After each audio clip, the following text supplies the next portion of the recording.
नमस्कार दोस्तों, हमारे हिंदी शॉर्ट हैंड गुरु चैनल में आपका बहुत बहुत स्वागत है। यह अंक संख्या 1 एक्सरसाइज नंबर 12 की स्पीच है। तो स्टार्ट करते हैं दोस्तों। महोदया, हमारा यह कर्तव्य होना चाहिए कि वह हमारे परिवार का व्यक्ति है, हमारे घर का व्यक्ति है, हमारे समाज का व्यक्ति है। इस कर्तव्य परायणता का अभाव हो रहा है, जिसकी वजह से जो हमें सेवा इनको देनी चाहिए वह सेवा इनको नहीं मिलती हैं। तीसरा यह है कि किसी परिस्थिति में यह विधेयक हमें लाना पड़ा, जैसा कि रजनी रंजन शाह जी ने ठीक ही कहा, और उन्होंने सारी परिस्थितियों का विश्लेषण करके आपके सामने प्रस्तुत कर दिया कि पिछली शताब्दी के अंतिम 2 दशकों में इस पर गहराई से सोचा गया और भारतीय पुनर्वास परिषद अब तक कार्यकारी शक्तियों के आधार पर चलती थी, जिससे जो लाभ उन तक पहुंच सकता था वह नहीं पहुंचा। लेकिन कानूनी दर्जा देने की आवश्यकता पड़ी, इसलिए हम आपके सामने यह बिल लाए हैं।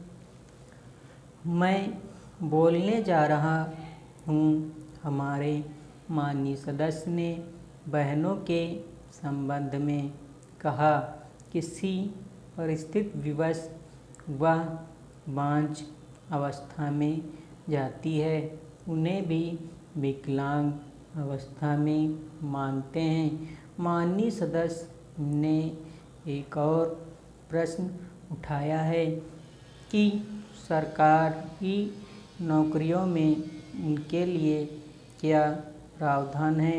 उनके लिए 3% का प्रावधान है।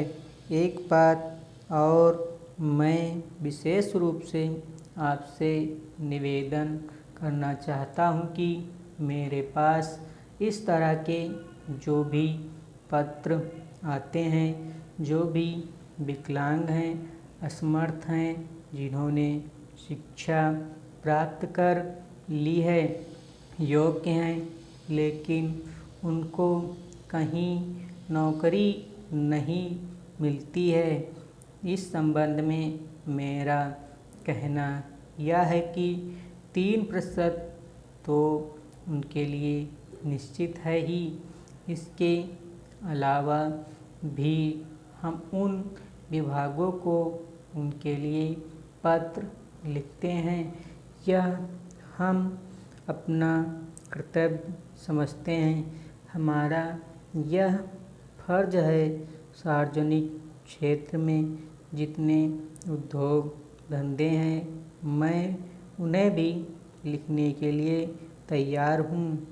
जो निजी क्षेत्र में भी हैं, उनके पास भी मैं विकलांग भाइयों और निर्बल भाइयों के संबंध में अपनी सिफारिशें, अपनी अनुशंसा नौकरी के लिए भेजने के लिए प्रस्तुत हूँ। सिर्फ उत्तर इतना है कि आपका पत्र हमारे पास उनके संबंध में चला आए तो यह आधार बन जाता है उनकी मदद करने का। अन्यथा सीधे पत्र आता है तो छानबीन करने में समय लग जाता है। अगर माननीय सदस्य अनुशंसा से किसी भी व्यक्ति के बारे में जो निर्बल, कमज़ोर, विकलांग या असहाय है, लिखेंगे तो मैं निश्चित रूप से संबंधित विभाग से निवेदन करूँगा। धन्यवाद दोस्तों।